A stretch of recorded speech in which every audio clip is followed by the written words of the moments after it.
ಕನ್ನಡ ಚಿತ್ರರಂಗದಲ್ಲಿ ಗುರುತಿಸಿಕೊಂಡಿರುವ ನಟಿ ಶುಭಾ ಪೂಂಜಾ ಅವರ ತಾಯಿ ಸುಲೋಚನಾ ಪೂಂಜಾ ಅವರು ಮಾರ್ಚ್ 6ರಂದು ನಿಧನರಾದರು. ಶುಭಾ ಪೂಂಜಾ ತಾಯಿಗೆ 70 ವರ್ಷ ವಯಸ್ಸಾಗಿತ್ತು.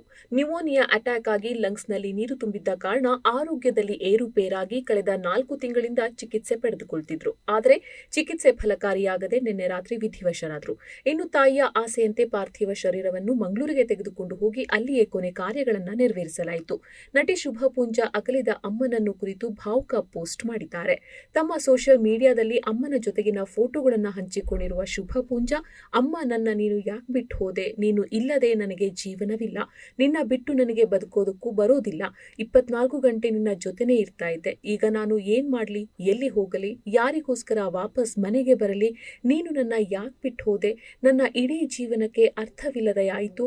ನನ್ನ ಇಡೀ ಜೀವನವೇ ನೀನಾಗಿದ್ದೆ. ನನ್ನ ಯಾಕೆ ಬಿಟ್ಟು ಹೋದೆ ಅಂತ ಭಾವುಕರಾಗಿ ನಟಿ ಶುಭಾ ಪೂಂಜಾ ಅವರು ಬರೆದುಕೊಂಡಿದ್ದಾರೆ.